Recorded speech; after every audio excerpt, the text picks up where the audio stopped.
नमस्कार दोस्तों, मैं हूँ आशीष शुक्ला और आप देख रहे हैं डीप नॉलेज। आज मेरा बेटा मेरे साथ उस रूम में था जहाँ एक पेशेंट देखते हैं हम लोग, और एक बहुत ही बूढ़ा पेशेंट आया था।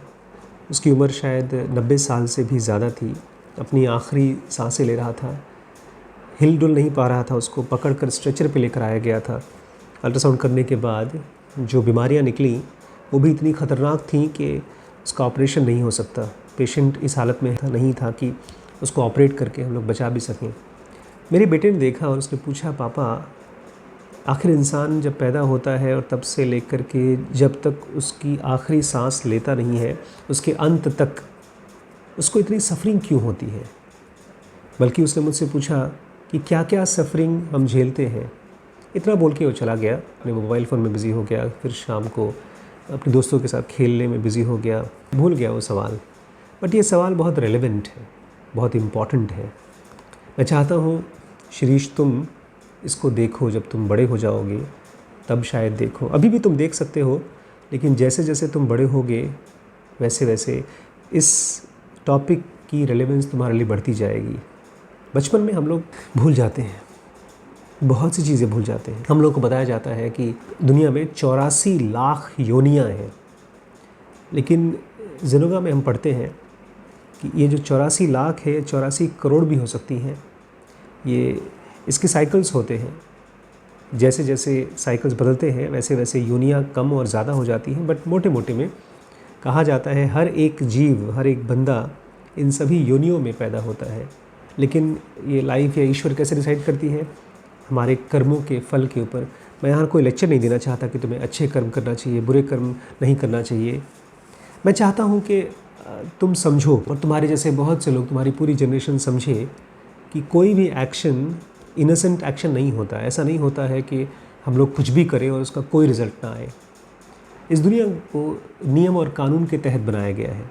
पानी को अगर गर्म करेंगे हम लोग तो हमेशा उसी स्पेसिफिक टेम्परेचर पे गर्म होगा, उसके बाद भाप बन जाएगा। कोई भी चीज़ हवा में फेंकेंगे तो नीचे आएगी, क्योंकि ग्रेविटी का एक नियम कानून काम करता है इस धरती पर। ठीक ऐसे ही हम जब मरते हैं और फिर से पैदा होते हैं, उसके पीछे एक कानून है। उसको कर्म का कानून कहा गया है। पर अपने आप में ये टॉपिक बहुत रिस्की है। न पढ़ना रिस्की है, न समझना रिस्की है। सबसे पहले तो जन्म ही अपने आप में बहुत ज़्यादा कॉम्पिटिटिव होता है। जब स्पर्म ओवम को पेनिट्रेट करते हैं तो लाखों नहीं करोड़ों स्पर्म्स होते हैं, जिसमें से एक स्पर्म अंडे को पेनिट्रेट कर पाता है।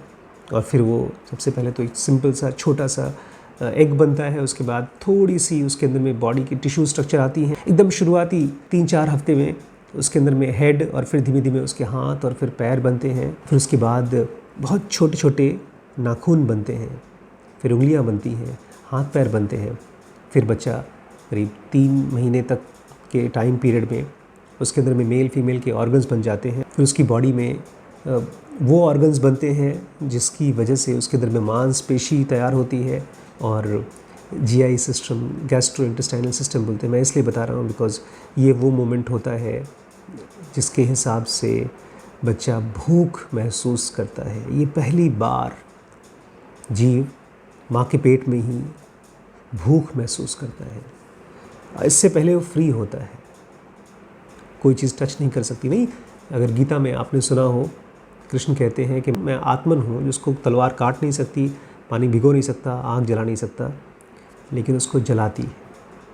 क्योंकि शरीर का खोल पहन लेता है जीव और उसी को भूख जलाती है।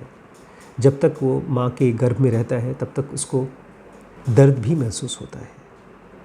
जी हाँ, और ये स्टेज बच्चे का, माँ के गर्भ में जो स्टेज है, वो देखने में बड़ा पवित्र लगता है कि माँ के पेट में बच्चा है। लेकिन अपने आप में इससे ज़्यादा लाचारी की स्टेज कुछ नहीं हो सकती। माँ क्या सोच रही है, क्या खा रही है, किसके साथ लड़ रही है, इन सभी दुर्घटनाओं का असर उस बच्चे के ब्रेन के ऊपर पड़ता है, माइंड के ऊपर पड़ता है। जैसे जैसे उसके शरीर के अंग बनते हैं, उसको एहसास भी नहीं होता है कि वो एक ऐसे जेल में बनता जा रहा है जो जेल बाहर नहीं है, उसी के साथ चिपका हुआ है। जैसे हमने कपड़ा पहना है, उस कपड़े को उतार सकते हैं, लेकिन ये चमड़ी को उतार कैसे पाएंगे हम लोग? और ये मन में सवाल भी नहीं उठता, कभी पूछा है अपने आप से कि ऐसी स्किन क्यों मिली है कि ज़रा सी सुई की चुभन लगी और दर्द, ज़रा सा आग जला और महीनों महीनों तक दर्द। आखिर ये पेन महसूस करने वाली खोल आखिर हमको क्यों मिली? कहते हैं कि जो जीव बहुत एडवांस्ड होते हैं, बहुत ज़्यादा एडवांस्ड, वो जन्म नहीं लेना चाहते। उनसे थोड़ा कम एडवांस्ड जीव आ जाते हैं गर्भ में, उसके बाद फटाफट चले जाते हैं, पैदा नहीं होते। बहुत से केसेस आपने सुने होंगे कि माताएं गर्भवती होती हैं लेकिन बच्चा पैदा होने से पहले ही ख़त्म हो जाता है। अरे पिछले हफ्ते ही एक बहुत वेल ऑफ फैमिली आई थी अल्ट्रासाउंड कराने के लिए। उनके पेट में मैंने अल्ट्रासाउंड किया था 3 बार। फर्स्ट टाइम में जब वो 3 महीने की प्रेगनेंसी थी तब, 6 महीने की थी तब, और फाइनली 8वें महीने की प्रेगनेंसी थी तब भी मैंने किया था।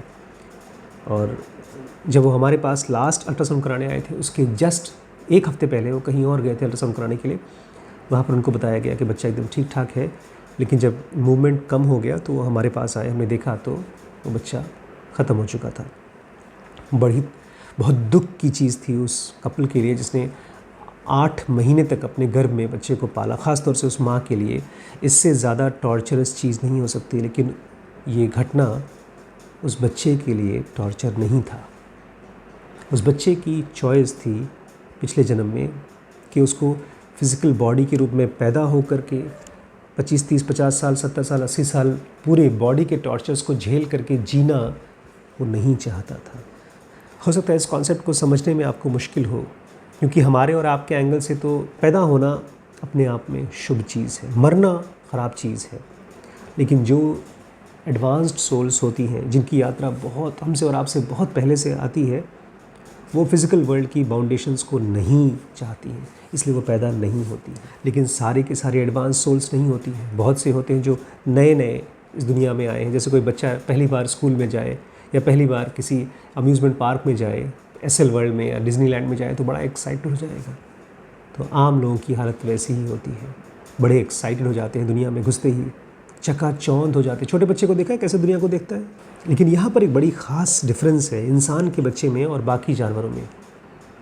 बाकी जानवर प्योर सेंसेस होते हैं, वो जानवर होते हैं। उनका काम केवल खाना, रिप्रोड्यूस करना और आराम करना। उनको इससे मतलब नहीं है कि उनका परिवार कैसा बढ़ रहा है, उनको इससे मतलब नहीं है कि वो कैसा महसूस कर रहे हैं, उनको इससे मतलब नहीं है कि उनका कितना नाम हो रहा है। उनके दिमाग में विचारों की कोई टेंशन नहीं है। वो इंसान के बच्चे में केवल इसलिए नहीं क्योंकि इंसानों की पॉपुलेशन से भगवान को बड़ा प्यार है और वो चाहता है कि पूरी धरती पर और पूरे ब्रह्मांड में इंसान इंसान हो, ऐसा इसलिए नहीं होता। ऐसा इसलिए होता है बिकॉज हम इंसानों के, ह्यूमंस के अंदर में कोई ऐसा एलिमेंट है जो इंसान नहीं है, जो इंसान से भी बहुत बहुत ज़्यादा एडवांस्ड है। उस एलिमेंट को कृष्ण जैसे लोगों ने सोल कहा है, आत्मन कहा है। वो हमारा रियल सेल्फ है। लेकिन प्रॉब्लम पता है क्या होती है? जब हम पैदा होते हैं तब 2 बहुत उल्टे दिखने वाली एंटिटी के साथ हमारा एक साथ कनेक्शन होता है। एक तरफ है बॉडी जो पूरी तरह से जानवर होती है, और दूसरी तरफ है आत्मन या सोल जो महसूस भी नहीं होती, जिसकी कोई मेमोरी भी नहीं होती, जो अपने आप में लगता है कि कोई चीज़ है ही नहीं, एक नॉन एंटिटी है। वो तो बाद में जब पैदा होकर के बहुत ज़्यादा स्पिरिचुअल बातों को सुनते हैं तब जाकर इस कॉन्सेप्ट पर भी हमको थोड़ा विश्वास आना शुरू होता है। तो इसलिए बचपन में ही इस गेम में, छोटा बच्चा इस गेम में दुश्मन की तरफ चला जाता है। दुश्मन मतलब उसका शरीर। वो भूल जाता है पिछले जन्मों की सारी बातें, भूल जाता है। बहुत रेयर लोग होते हैं जिनको पास्ट लाइफ रिकलेक्शन होता है। उसमें से भी ज़्यादातर लोग चूँकि मेंटली बहुत कीन नहीं होते, बहुत अवेयर नहीं होते, बहुत फोकस नहीं होते, इसलिए पास्ट लाइफ की घटनाओं को याद करके वो लोग पागल भी हो जाते हैं बहुत बार। बहुत रेयर कंडीशन में लोगों को याद होता है, बट ज़्यादातर लोग भूल जाते हैं कि वो इस दुनिया में 1 बार नहीं, 2 बार नहीं, हज़ारों बार नहीं, करोड़ों बार जन्म ले चुके हैं। और वो भूल जाते हैं कि उनका दोस्त कोई और है, उनका सोल, उनकी आत्मन, जिस तरफ उनको फेवर करना चाहिए, जिससे पूछना चाहिए, सीखना चाहिए, बट उल्टा हो जाता है। वो पूरी तरह से अपने फिज़िकल बॉडी के हो जाते हैं, उसकी सेंसुअलिटी के हो जाते हैं, उसके डिज़ायर्स के, उसके सेक्स के और उसके लस्ट के साथ हो जाते हैं। इसी को कहा जाता है माया का वश। कहा है ना, ये दुनिया माया जाल है और हम माया में फंस जाते हैं। माया कहीं और नहीं है, माया हमारी ही इस बॉडी में है, हमारी भूख में है, हमारी सेक्सुअलिटी में है, हमारे थिंकिंग प्रोसेस में है। जब तक हम इसके पार जाने के लिए कॉन्शियस एफर्ट नहीं डालते हैं, तब तक इस ज़िंदगी के ढेरों सवाल और ढेरों टॉर्चर्स हमको झेलते रहना पड़ेगा। जब बच्चा बाहर आता है तो सबसे बड़ी जो लॉस होती है वो होती है उसके स्पिरिचुअल सेल्फ की मेमोरीज़। दो तरह के बीइंग्स होते हैं जब धरती पे आते हैं, एक बहुत रेयर और एक बहुत कॉमन। ज़्यादातर लोग कॉमन होते हैं। कॉमन लोग क्या करते हैं, जैसे दुनिया में आते हैं अपने आसपास के लोगों को देखते हैं और जो सबसे ज़्यादा इम्प्रेसिव लगता है, ताकतवर लगता है या लुभावना लगता है, उसकी तरह बनने की कोशिश करते हैं। वो बेचारे देख भी नहीं पाते कि सामने वाला इंसान अच्छा है कि बुरा है, लालची है कि दयालु है, शरीफ है कि ईमानदार है, सीधा है कि टेढ़ा है। ये सब नहीं समझ में आता बच्चों को। बच्चे तो बस देखते हैं और इम्प्रेस्ड हो जाते हैं और उन्हीं की तरह बनना शुरू कर देते हैं। उनके थॉट्स उनकी तरह बनना शुरू हो जाते हैं, उनका मेंटल फैशन उनकी तरह बनना शुरू हो जाता है और यहीं से उनकी उल्टी यात्रा चालू होती है। वो जाना चाहते थे फ्रीडम की तरफ, लेकिन जा रहे हैं और बाउंडेशन की तरफ। धीमे धीमे दुनिया में ना अपॉर्चुनिटीज़ कम हैं और चाहते ज़्यादा हैं। सबको सब कुछ मिल नहीं पाता, मिलने के बाद भी फ्रस्ट्रेशन होता है। इससे एक चीज़ निकल के आती है, जैसे पेट में भूख होती है, ऐसे ही मन में एक आग होती है जिसको गुस्सा कहते हैं, क्रोध कहते हैं। क्रोध के ऊपर कभी सवाल नहीं आया कि जैसे बॉडी मिली, ऐसी चमड़ी मिली जिसको चोट लगती है तो दर्द होता है, तो मन ऐसा क्यों मिला जिसके अंदर में क्रोध होता है, गुस्सा आता है। हमने किस पल या हमने क्या सोच करके इस शरीर और इस मन के लिए हाँ बोला था? ये सवाल तुम्हारे मन में उठना चाहिए शीरीष। एक बार नहीं, हज़ारों बार उठना चाहिए। और जैसे जैसे तुम बड़े होते जाओगे, तुम देखोगे, तुमको लगेगा कि तुम अपने लिए काम कर रहे हो, लेकिन धीमे धीमे तुम देखोगे एक बहुत ख़ास चीज़ तुमको अपना गुलाम बना रही है। उसको मैं बोलता हूँ आदतें। अच्छी या बुरी नहीं, आदतें ही अपना गुलाम बनाती हैं। और बेसिक गुलामी जो होती है वो इन पांचों सेंसेस की, आँखों की अपनी अलग आदत होती है, कान की अलग, ज़ुबान की अलग, पेट की अलग, सेक्सुअलिटी की अलग। और ये आदतें हमसे एक लेवल के बाद बोर्डम क्रिएट करती हैं और फिर हमको वैरायटी चाहिए होती है और हम भूल भी जाते हैं कि हम एक वो एंटिटी हैं जो बहुत छोटे से या शायद छोटे से भी छोटा एकदम बिंदु की तरह थे और अपनी माँ के गर्भ में पता नहीं कहाँ से घुस गए थे। हर रोज़ सोते हुए हम लोग पता नहीं कहाँ चले जाते हैं और फिर से जगाते हैं। अपने आप से हम पूछना नहीं चाहते या हमको याद नहीं रहता या कोई हमको याद दिलाता नहीं है कि हम क्या हैं, क्या हम ये हैबिट्स हैं, क्या हम ये भूख हैं। और इसके साथ पता है धीमे धीमे एक बहुत अजीबोगरीब टाइप का कन्फ्यूजन पैदा होता है। हमको लगता है बड़ा क्लैरिटी, हमको लगता है कि हम ये फिज़िकल बॉडी है और ये हमारा है, ये घर मेरा है, ये भाई मेरा है, मेरी बीवी है, मेरी माँ है, मेरे पिता हैं। ये प्योर झूठ है, मैं बता रहा हूँ। झूठ मतलब वो जो चीज़ है और ख़त्म हो जाती है, सच मतलब वो जो हमेशा रहती है। ये भगवत गीता में कृष्ण ने एक बहुत क्लियरली डिफ़ाइन किया है। जो चीज़ अनादिकाल से है और रहेगा उसको सच मानते हैं। हमारी सोल अभी तुम्हें पता नहीं है उसके बारे में, लेकिन वो है और उसके अलावा बाकी सारी चीज़ें नहीं हैं, फिर भी हम उसको मानते हैं और उसको अपना मानते हैं। और यहीं से खेल चालू होता है ईगो का। एक छोटा बच्चा धीमे धीमे फाइट करना शुरू करता है अपनी चॉइस की, अपने प्रेफरेंसेस का, अपने नेचर का। एक बच्चा जब अपने माँ बाप से लड़ाई करता है, मुझे ऐसे कपड़े पहनने हैं, मुझे इस दोस्त के साथ घूमने जाना है, मैं इससे शादी करना चाहता हूँ, मैं उससे प्यार करना चाहता हूँ, ये सारे के सारे उसके बेचारे के फिज़िकल बॉडी के ग्रिप की वजह से है, मेंटल ग्रिप की वजह से। उसको पता भी नहीं चलता कि ये सब उसकी चॉइस नहीं है, ये केवल उसके फिज़िकल बॉडी के और हार्मोन्स के प्रेशर्स है जो पता भी नहीं चलता। उसकी जेल, बॉडी के अंदर में एक ऐसी केमिकल जेल है जो उसको लगता है कि वो खुद है। This is the most miraculous part कि हम रोज़ रात को सोते हैं, इस जेल में से फ्री होते हैं, एक नॉन स्टेट में जाते हैं, फिर वापस आते हैं, लेकिन कभी सवाल नहीं पूछते अपने आप से कि हम कौन हैं। हम ये मान चुके हैं कि ये बॉडी हम हैं और इसके अलावा कुछ भी नहीं है। इसकी वजह से हम अपने स्पिरिचुअल रास्ते पे जा भी नहीं पाते, उसमें इंटरेस्टेड भी नहीं हो पाते। फिर आगे कहानी आती है, थोड़े से बच्चे थोड़े से जब बड़े होते हैं तो या तो दोस्त बनाते हैं या गुरु बनाते हैं। दोस्त तब बनाते हैं जब वो लोग केवल मौज मस्ती करना चाहते हैं, गुरु तब बनते हैं जब वो सवाल पूछते हैं, क्यों ये दुनिया, क्यों ये सफरिंग, क्यों। बुद्ध ने गुरु बनाया, रमण ने गुरु बनाया, कृष्णमूर्ति के गुरु हुए। ये सब लोग नहीं हैं, ये सब के सब क्वेश्चंस हैं। इन लोगों ने सवाल पूछा कि क्यों दुनिया में सफरिंग है, और क्या सचमुच में कृष्ण ने जिस आत्मन की बात की है, जो सुप्रीम है, जिससे हम केवल भीख मांगने के लिए नहीं बुला रहे हैं उसको, हम जानना चाहते हैं क्या वो एंटिटी है और क्या वो हमारे साथ कनेक्टेड है, क्या हमारे अंदर में कोई ऐसी एंटिटी है जिसको हम सोल, आत्मन कह सकते हैं। ये सवाल जो लोग पूछते हैं वो बनाते हैं मास्टर्स, लेकिन बाकी जनता बेचारी, आम जनता बनाती है दोस्त। और दोस्त कौन होते हैं पता है? दोस्त होते हैं महामूर्ख, क्योंकि वो आप ही की तरह, आप उनके दोस्त हैं, वो आपके दोस्त हैं। उनको भी मौज मस्ती और खेलकूद पसंद है और आपको भी। उनको भी लस्ट पसंद है और लस्ट की वैरायटीज़ पसंद है।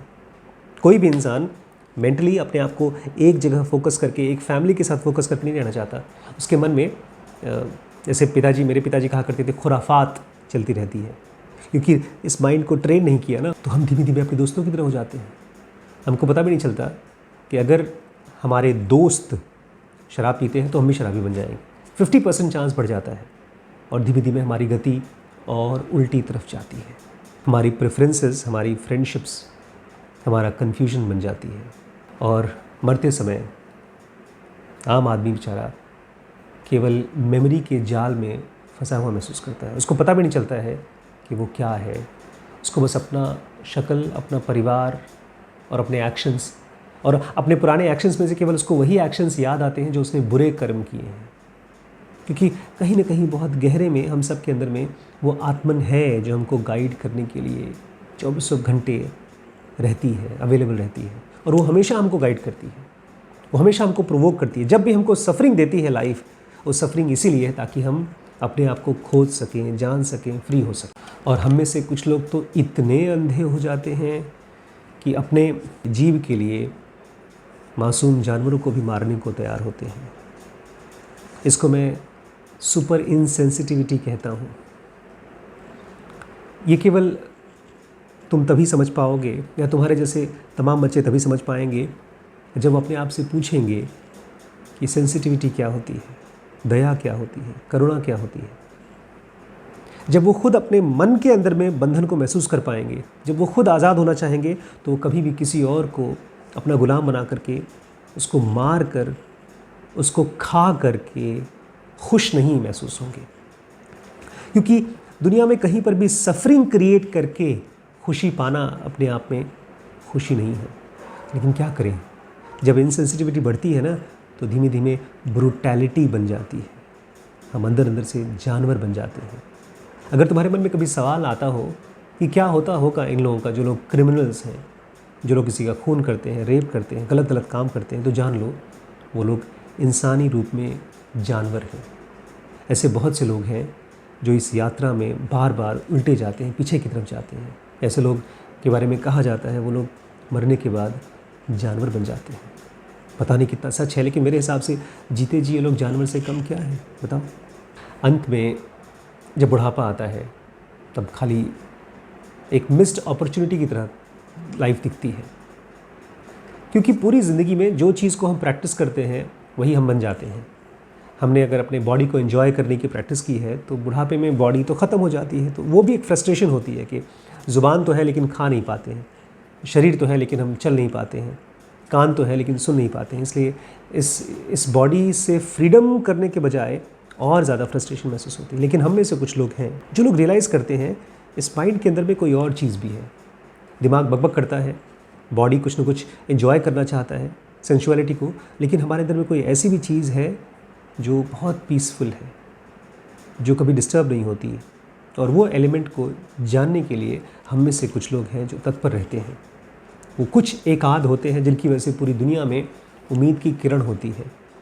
इस दुनिया को मृत्युलोक इसलिए कहा गया है बिकॉज़ ये रहने लायक नहीं है, यहाँ पर घर बनाने लायक नहीं है। लेकिन ज़्यादातर लोग बार बार आएंगे, घर बनाएंगे, फिर घर तोड़ करके फिर वापस जाएंगे, अपनी बॉडी को मैं बोल रहा हूँ, शरीर छोड़ करके फिर वापस जाएंगे। मैं नहीं चाहता कि तुम्हारी गति ऐसी हो। मैं चाहता हूँ तुम्हारी हर एक लाइफ टाइम में तुम जितने आज़ाद थे उससे थोड़ा सा और आज़ाद होते जाओ, अपने फिज़िकल बॉडी से और अपने थॉट्स से और अपने इमोशन से और अपने एक्शन से पूरी तरह से फ्री हो जाओ। मुझे पता है तुम पिछले जन्मों में एक महायोगी थे, एक ऋषि थे, इसलिए तुमने इस घर में जन्म लिया है। उसके लिए मैं तुम्हें धन्यवाद करता हूँ और मैं चाहता हूँ तुम्हारे थ्रू इस दुनिया में उन सभी लोगों को लाइट मिले जो लोग फ्री होना चाहते हैं। आगे आने वाली जनरेशन्स के तुम मास्टर बनो। मेरा आशीष तुम्हारे साथ है।